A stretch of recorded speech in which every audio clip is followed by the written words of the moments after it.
KTR साहब ये हमारे स्टेट के लीडर नहीं है, लोग नेशनल लीडर से भी ज्यादा रिस्पेक्ट करते हैं। उन्होंने जिस तरह काम किया है, जिस तरह तेलंगाना में अमल लाया है, जिस तरह हमारे महान और महात्मा लीडर केसीआर साहब ने 14 साल जद्दोजहद कर कर ये तेलंगाना हासिल किया है।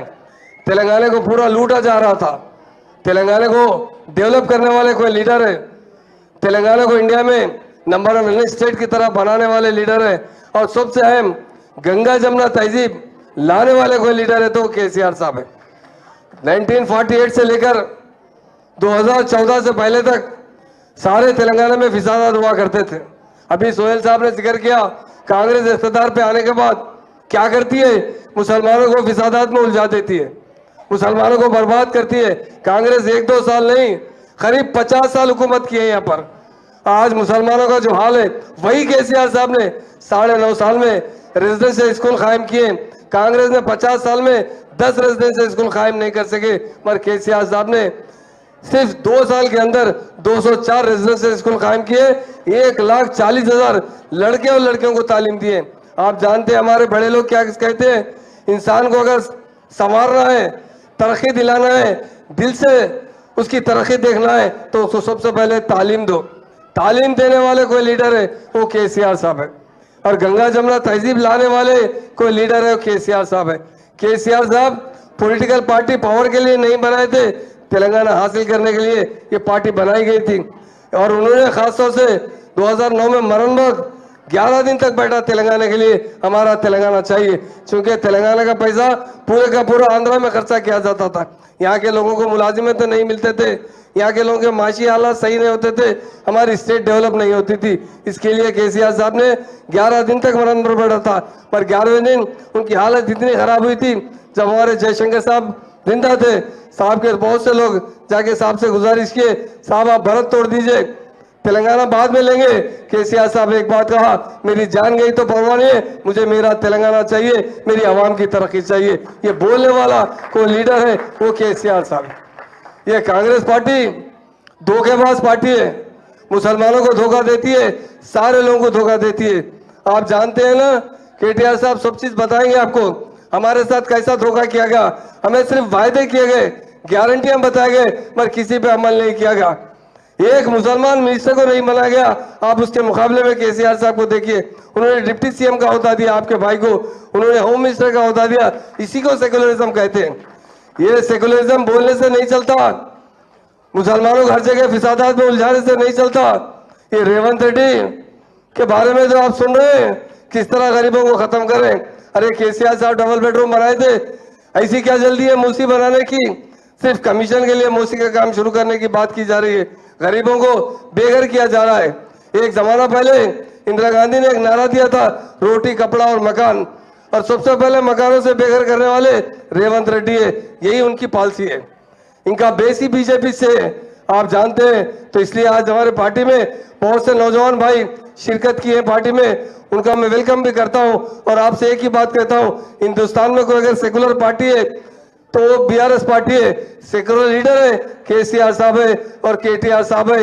ये फैमिली है पूरी काम करने वाली, आपके लिए हर किस्म की कुर्बानी देने के लिए तैयार है, और आपकी अच्छी खुशहाली देखने वाली है तो बीआरएस पार्टी है। मैं तमाम मेरे भाइयों ने जो आज पार्टी में आए और हमारी बहनें बहुत सी आई हैं, मैं कहता हूं आपके बच्चों का मुस्तकबिल बनाने वाला कोई लीडर है वो केसीआर साहब है।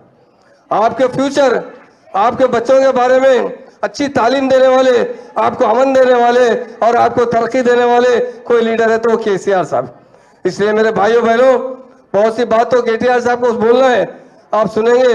मैं मीडिया के भाइयों से भी कहता हूं, ये वायदे करके, झूठे वायदे कर गारंटी देकर पावर में आने वाली पार्टी कभी भी टीआरएस नहीं सोची। कोई वायदा नहीं करते हुए केसीआर साहब ने हर किस्म से तरक्की दी है। आज गरीब लोग दुआ दे रहे हैं हाथ उठाकर, आप व्हाट्सएप में देख रहे हैं, बोल रहे कि अरे केसीआर साहब कितने अच्छे इंसान थे, हमें 9.5 साल में कभी बेघर नहीं किया, मगर ये रेवंत रेड्डी 8 महीने में आने के साथ ही हमें बेघर कर रहे हैं। मेरे भाइयों बहनों, आपका हमेशा फ्यूचर, आपकी मुस्तकबिल, जिंदगी आपके बच्चों की अच्छी बनाने वाले कोई लीडर है वो केसीआर साहब है। केसीआर साहब एक अमली इंसान है, हमेशा लोगों को खुशहाल देखना चाहते हैं, सबको तरक्की दिलाना चाहते हैं। इसलिए मेरे भाइयों बहनों जो आज बीआरएस पार्टी में शामिल हुए, यकीनन मैं उन सबका शुक्रिया अदा करता हूं। और एक बात बताता हूं, हमारे केटीआर साहब भी बड़े डायनेमिक लीडर है, बड़े हमदर्द इंसान हैं।